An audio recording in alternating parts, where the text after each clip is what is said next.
Hello friends, अगर आप railway जैसी परीक्षा की तैयारी कर रहे हैं तो मैं आपके लिए इस चैनल पर डेली के मोस्ट इम्पॉर्टेंट करेंट अफेयर तथा सामान्य विज्ञान के महत्वपूर्ण प्रश्नों को लेकर प्रतिदिन आता हूं। आप इस चैनल को सब्सक्राइब कर लें ताकि यह वीडियो आप तक पहुंचती रहे और आपकी तैयारी और अच्छे से हो सके। इस वीडियो में हम आज के महत्वपूर्ण करेंट अफेयर क्वेश्चंस को देखेंगे।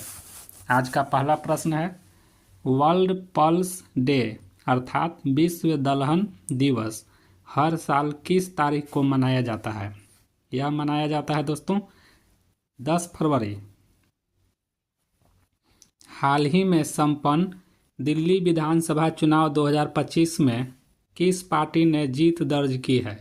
तो यह जीत दर्ज की है दोस्तों भारतीय जनता पार्टी अर्थात बीजेपी ने।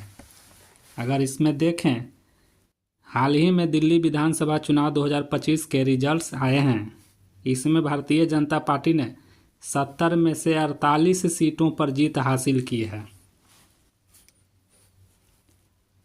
हाल ही में सैम नुजोमा का निधन हुआ, वे कौन थे? सैम नुजोमा नामीबिया के पहले राष्ट्रपति थे जिनका हाल ही में निधन हो गया है। मैं अगर नामीबिया के बारे में कुछ बताऊं तो आप जान लीजिए कि नामीबिया पहले साउथ अफ्रीका के अधीन था, जो कि सैम नुजोमा के नेतृत्व में जो पार्टी बनी थी उस पार्टी ने अथक प्रयास और परिश्रम करके नामीबिया को साउथ अफ्रीका से आज़ाद करवाया था। और उसी आज़ादी के बाद सैम नुजोमा 1990 में नामीबिया के प्रथम राष्ट्रपति बने थे और वे 1990 से 2005 तक वहां के राष्ट्रपति रहे, जिनका हाल ही में निधन हो गया है। हाल ही में किस राज्य के मुख्यमंत्री बीरेन सिंह ने इस्तीफा दिया है? तो ये आज का काफ़ी महत्वपूर्ण प्रश्न है दोस्तों। मणिपुर, जो कि हमारे देश भारत का पूर्वोत्तर राज्य है, मणिपुर के मुख्यमंत्री थे बीरेन सिंह। इन्होंने इस्तीफा दे दिया है। हम मणिपुर की बात करें तो आपको जानना चाहिए कि इस मणिपुर में दो समुदाय, कुकी समुदाय और मैतेई समुदाय, ये दो समुदायों के बीच 2 सालों से काफ़ी हिंसा चल रही थी और काफ़ी एक दूसरे पर मतलब कि हत्या, मतलब कि इस तरह का दंगा के रूप की तरह 2 सालों से चल रही थी। और इसी बीच में बीरेन सिंह ने इस्तीफा दिया है। इसमें आपको इम्पोर्टेंट क्वेश्चन ये भी बनता है दोस्तों कि मैतेई और कुकी समुदाय किस राज्य से संबंधित है, क्योंकि इन्हीं दोनों समुदायों के बीच आपसी दंगे और आपसी विवाद चल रहे थे वहाँ। तो ये आज का ये भी इम्पोर्टेंट बन सकता है। तो मणिपुर, कुकी और मैतेई जनजाति, नाम याद रखना है दोस्तों, मणिपुर से संबंधित। हाल ही में लेबनान का नया प्रधानमंत्री किसे नियुक्त किया गया है? तो ये नियुक्ति हुए हैं नवाफ सलाम। ये लेबनान के नए प्रधानमंत्री नियुक्त हुए हैं।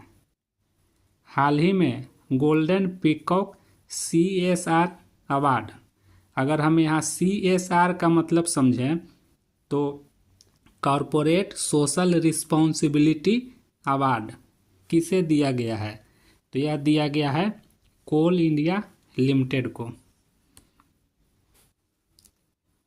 हाल ही में किस देश ने विश्व स्वास्थ्य संगठन WHO छोड़ने की घोषणा की है? यह घोषणा की है अर्जेंटीना ने।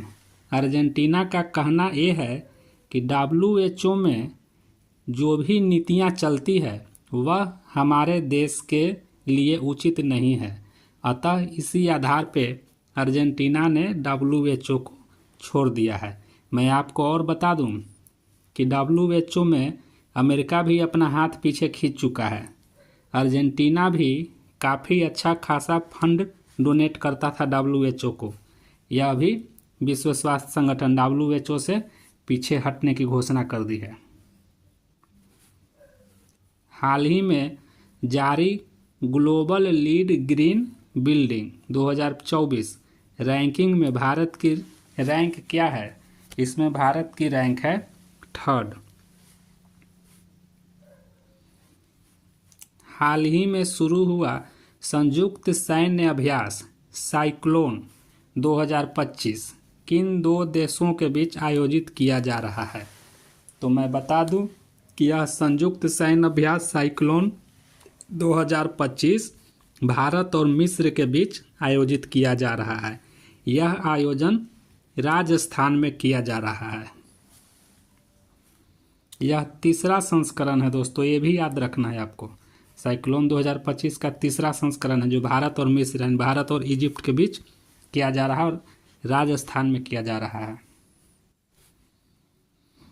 IFFR 2025 अर्थात international film festival Rotterdam NETPAC award किस फिल्म ने जीता है? तो यह नेटपैक अवार्ड इसे भी बोलते हैं दोस्तों। ऐसे इसको हम IIFR अवार्ड भी बोलते हैं, लेकिन नेटपैक अवार्ड के नाम से भी इस प्रश्न को कई बार पूछा गया है, इसलिए आपको दोनों नाम याद रखने हैं। यह किस फिल्म ने जीता है? यह जीता है दोस्तों बैड गर्ल ने। बैड गर्ल एक फिल्म है जिसने यह अवार्ड जीता है। तो ये था आज का महत्वपूर्ण करेंट अफेयर।